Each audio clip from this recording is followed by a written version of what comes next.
Bang, agendanya hari ini terkait apa ya, Bang? Ya, jadi kami dari tim kuasa hukumnya Ibu Vanessa tadi sudah baru saja mendampingi beliau dalam pemeriksaan beliau sebagai terlapor dalam kasus yang dilaporkan oleh yang menurut beliau tidak dikenal pelapornya siapa.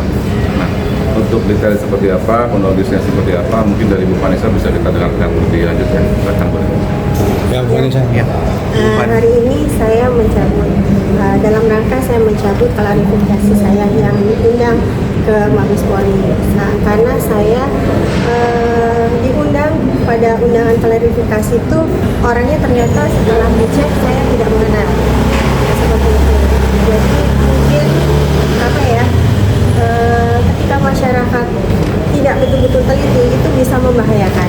Saya rasa seperti itu. Jadi mungkin sebagai bayang kami sebagai masyarakat jangan sampai ada seperti saya atau anak-anak saya lah yang dibuat seperti ini.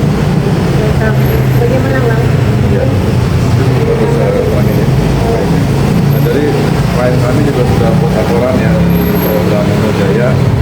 Ini kalau bisa saya bacakan ini terkait dengan pelanggaran pasal dugaan pelanggaran pasal 317 dan atau pasal 318 KUHP. Ya, ini yang diduga dilakukan oleh pelapor atas nama Agustinus Rismas. Ini kepada laporannya.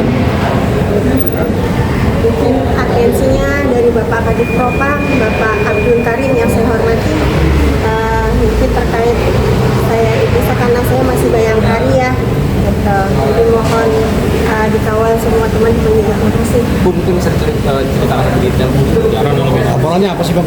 Iya, laporannya terkait apa sih? Laporan tentang apa Bang? Saya ulang ya. Oke, jadi laporan ini terkait tindak pidana pengaduan palsu. Ya, itu pelanggaran KUHP, dugaannya pelanggaran pasal 317 dan atau pasal 318 KUHP. Terlapornya atas nama Agustinus Rismas.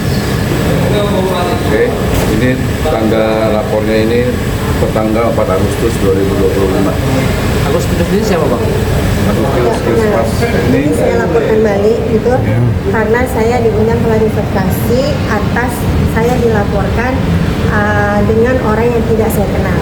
Jadi karena warga negara yang baik saya ada klarifikasi, cuma karena saya merasa saya tidak kenal, jadi saya melakukan pelaporan balik. Dilaporkan terkait Saya dilaporkannya terkait pasal 266 pemalsuan identitas palsu. ya. Jadi ibu ini dilaporkan oleh yang bersangkutan di Mabes Polri dengan dugaan itu pasal 266 KUHP yang tadi Ibu bilang. Nah, kemudian ibu ini melaporkan balik lapor di Polda Metro Jaya. Ini laporannya. kejadiannya udah lama, baru ini kejadiannya. Kejadiannya kurang lebih sudah sekitar kapan Bu ya? Tanggal 20 Juni. 20 Juni 2025 ya. Bu, mungkin sempat tanya sama orang terdekat atau siapa gitu, sebenarnya siapa gitu. Saya nggak kenal tapi bisa melaporkan yang gitu. Saya nggak kenal gitu. Jadi ketika saya dikasih klarifikasi dipanggil ke Mabes, hanya saya itu itikat baik sebagai warga negara yang harusnya dipanggil harus menghadap ya bahasa seperti itu. Tapi saya tidak mengenal.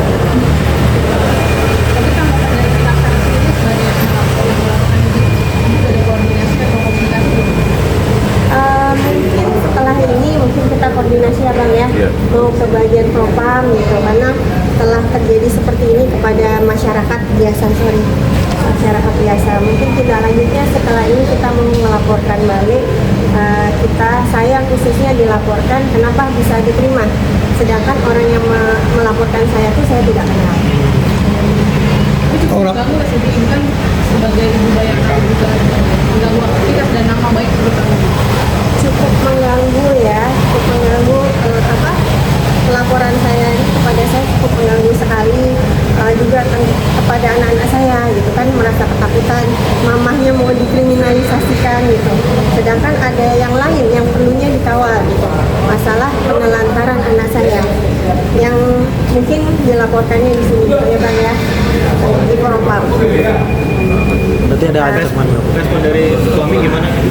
Sebenarnya saya nggak ada. Ya, karena kebetulan suami bertugas di sini, seorang kombes gitu.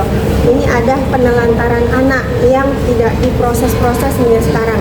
Padahal anaknya itu dari kelas 2 SD hingga sekarang harusnya kelas 2 SMP tidak disekolahkan. Jadi telah terjadi penelantaran anak yang luar biasa ya. Jadi saya di sini berjuang untuk keadilan seorang anak, juga sebagai ibu saya berjuang. Anak sampai berjualan itu.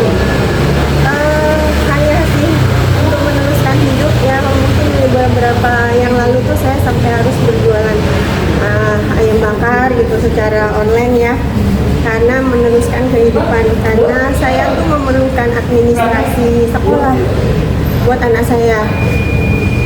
Tapi hingga saat ini saya sudah laporkan dari 3 tahun yang lalu tidak diproses suami saya, atau bagaimana tidak diproses. Malah saya mendapatkan ada dilaporkan dengan orang yang tidak saya kenal. Bu, menurut Ibu ada indikasi juga dari suami juga masih orang yang Dugaan peristiwa itu mana? Itu bukan ini saya ya, ranah saya untuk menjawab. Mestinya harusnya yang melaporkan itu memberikan pembuktian gitu ya Bang. Ya, itu melakukan pembuktian ada di pelapor. Sampai sekarang anak masih sekolah. Itu yang saya bilang tadi, anak saya tidak bisa sekolah karena ditelantarkan ayahnya. Kebetulan seorang yang bertugas di Mabes Polri. Itu cukup mengganggu psikologis anak sendiri kan, namanya anak-anak kecil gitu ya, masih bermain atau gimana sih Bu menjaga keberangkatan anak? Sebenarnya saya sih yang luar biasa terganggu. Makanya saya mohon atensinya agar masalah ini, penelantaran anak, juga masalah yang tadi saya dilaporkan, tolong dikawal, karena saya, keluarga saya, anak saya sampai ketakutan menghadapi ini semua. Itu aja, Bang. suami Ibu berarti masih aktif di sini ya, Bu? Masih aktif di sini, kebetulan ada di Bantul. Jabatannya, Bu? Kombes, di Bantul kan. Oke. Langkah selanjutnya gimana, Bu? Ya, kita terkait dengan laporan ini kita menunggu ya, dan untuk kita akan follow up ke depannya seperti apa, langkah-langkah dari pihak kepolisian seperti apa, dan juga terkait dengan laporan kami di Propam juga pasti kami akan follow up segera ya.